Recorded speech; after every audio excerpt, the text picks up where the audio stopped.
ಈ ಬಾರಿ ಸ್ವಾತಂತ್ರ್ಯ ದಿನಾಚರಣೆಯ ಫಲಪುಷ್ಪ ಪ್ರದರ್ಶನದಲ್ಲಿ ಬಹಳ ಪ್ರಮುಖ ಆಗಿರತಕ್ಕಂಥದ್ದು ಗಂಗಾ ಡೈನಾಸ್ಟಿ, ಅವರ ಇತಿಹಾಸ, ಅವರ ಕೊಡುಗೆಗಳು. ಇದನ್ನು ಅದ್ಭುತವಾಗಿ ಇದನ್ನು ಮಾಡಲಾಗಿದೆ. ಇದರಲ್ಲಿ ಗಂಗಾ ಡೈನಾಸ್ಟಿ ಅಂದರೆ ಸುಮಾರು 4ನೇ ಶತಮಾನದ ಗಂಗಾರಾಜರು ಅವರ ಕೊಡುಗೆ ಏನು, ಅವರ ಸಂದರ್ಭದಲ್ಲಿ ಅವರ ಸಂಸ್ಕೃತಿ ಏನಾಗಿತ್ತು, ಅವರು ಯಾವ ರೀತಿ ಕೃಷಿಗೆ ಹೆಚ್ಚು ಮಹತ್ವವನ್ನು ಕೊಟ್ಟಿದ್ದನ್ನು, ಅದರ ಇತಿಹಾಸವನ್ನೇ ಇದು ಬಹಳ ಅದ್ಭುತವಾಗಿ ಇದನ್ನು ಒಂದು ಪ್ರದರ್ಶನದ ಮೂಲಕ ಇದನ್ನು ತಿಳಿಸ್ತಾ ಇದ್ದಾರೆ. ಅದರಿಂದ ಇವತ್ತು ನಮ್ಮ ಈ ಲಾಲ್ಬಾಗ್ನ ಜಾಯಿಂಟ್ ಡೈರೆಕ್ಟರ್ ಆದಂಥ ಜಗದೀಶ್ ಅವರ ಆಸಕ್ತಿ ಮತ್ತು ಅವರ ಕಾಳಜಿ ಇದ್ರ ಬಗ್ಗೆ ಎಷ್ಟು ಬಹುಶಃ ಅವರು ಮತ್ತು ಅವರ ತಂಡ ನಿರಂತರವಾಗಿ ಸುಮಾರು 1.5 ತಿಂಗಳಿಂದ ಬಹಳ ಶ್ರಮ ಹಾಕಿ ಇದನ್ನು ಇಡೀ ನಮ್ಮ ರಾಜ್ಯಕ್ಕೆ ಲಕ್ಷಾಂತರ ಜನರಿಗೆ ಇವತ್ತು ಪರಿಚಯ ಮಾಡಿಕೊಡ್ತಾ ಇರೋದಕ್ಕೆ ನಾನು ಜಗದೀಶ್ ಅವರನ್ನು ಮತ್ತು ಅವರ ತಂಡವನ್ನು ಈ ಸಂದರ್ಭದಲ್ಲಿ ಅಭಿನಂದಿಸಲೇಬೇಕು. ಇದು ಅದ್ಭುತವಾಗಿದೆ ಅಂತಲೇ ಹೇಳಬೇಕಾಗುತ್ತೆ. ಯಾಕೆಂದರೆ ಯಾವ ಯಾವ ರಾಜರಿದ್ದರು, ಅವರ ಕೊಡುಗೆ ಏನು, ಈಗ ಶ್ರೀ ಪುರುಷ ಅಂತ ಒಬ್ಬ ರಾಜರು, ನಂತರ ಯಾಕೆಂದರೆ ಈ ಬೆಂಗಳೂರಿನಲ್ಲಿ ಇರತಕ್ಕಂಥ ಬೇಗೂರು, ಅಲ್ಲಿ ಯಾವ ರೀತಿ, ಯಾಕೆಂದರೆ ಗಂಗಾ ಸಾಮ್ರಾಟರು, ಗಂಗಾ ಡೈನಾಸ್ಟಿ ರಾಜರುಗಳು ಅವರ ರಾಜಧಾನಿ ಎಲ್ಲಿತ್ತು ಅದನ್ನು ಹೇಳಿದ್ದಾರೆ. ಮತ್ತು ಅವರು ಕರ್ನಾಟಕಕ್ಕೆ ಮಾತ್ರ ಸೀಮಿತ ಆಗಿರಲಿಲ್ಲ ಅವರ ಆಳ್ವಿಕೆ, ಅದು ಒರಿಸ್ಸಾ ದೇಶಕ್ಕೂ ರಾಜ್ಯಕ್ಕೂ ಕೂಡ ಅದು ವಿಸ್ತರಣೆ ಆಗಿತ್ತು. ಅಂದರೆ ಆಗಿನ ಕಾಲದಲ್ಲೇ ಯಾವ ರೀತಿ ಯುದ್ಧಗಳನ್ನು ಮಾಡ್ತಾಯಿದ್ರು, ಅವರ ಲಾಂಛನ ಏನು, ಅದು ಯಾಕೆಂದರೆ ನಮಗಂತೂ ಗೊತ್ತಿರಲಿಲ್ಲ, ಯಾಕೆಂದರೆ ಅವರ ರಾಜಧಾನಿಗಳು ಗೊತ್ತಿರಲಿಲ್ಲ.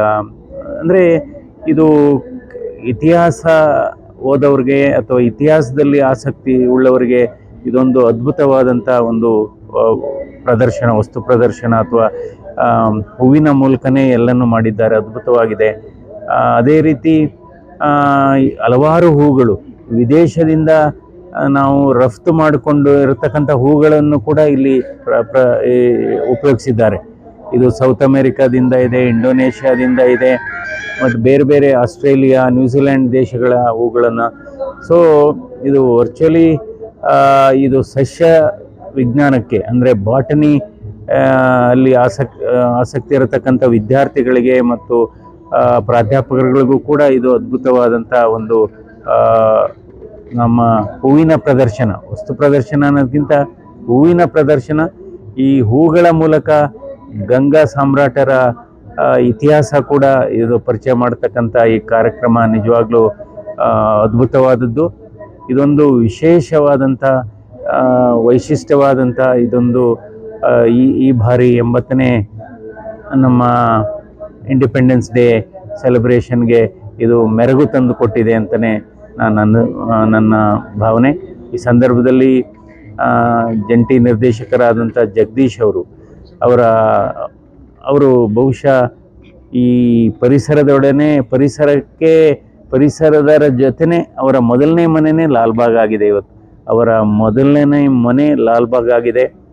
ಬಹುಶಃ ಅವರು ನಿದ್ರೆ ಮಾಡ್ತಾ ಇದ್ದಾರೋ ಅಥವಾ ಇಲ್ವೋ ಗೊತ್ತಿಲ್ಲ. ಸುಮಾರು 30, 35, 40 ದಿವಸಗಳಲ್ಲಿ ಅವರು ತಂಡವಾಗಿ ಕೆಲಸ ಮಾಡಿದ್ದಾರೆ. ಯಾಕೆಂದರೆ 4ನೇ ಶತಮಾನದನ್ನು ಬಿಚ್ಚಿಡೋದು ಈ 21ನೇ ಶತಮಾನದಲ್ಲಿ ಅಷ್ಟು ಸುಲಭ ಅಲ್ಲ. ಯಾವುದೇ ಅಷ್ಟೇ ಒಬ್ಬ ಮನುಷ್ಯನಿಗೆ ಆಸಕ್ತಿ ಇದ್ದರೆ ಅಥವಾ ಒಂದು ಡೆಡಿಕೇಶನ್ ಅಂತ ಇದ್ದರೆ, ಒಂದು ಕಮಿಟ್ಮೆಂಟ್ ಇದ್ದರೆ ಏನು ಮಾಡ್ಬೋದು ಅನ್ನೋದಕ್ಕೆ ಜಗದೀಶ್ ಅವರೇ ಉದಾಹರಣೆ. ಒಳ್ಳೆಯದಾಗಲಿ.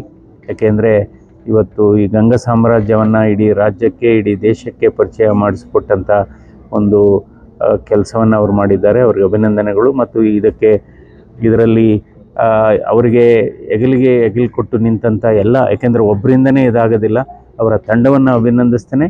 ಮತ್ತು ನಮ್ಮ ರಾಜ್ಯ ಸರ್ಕಾರದ ತೋಟಗಾರಿಕೆ ಇಲಾಖೆಯನ್ನು ಕೂಡ ನಾನು ಈ ಸಂದರ್ಭದಲ್ಲಿ ಅಭಿನಂದಿಸ್ತೇನೆ.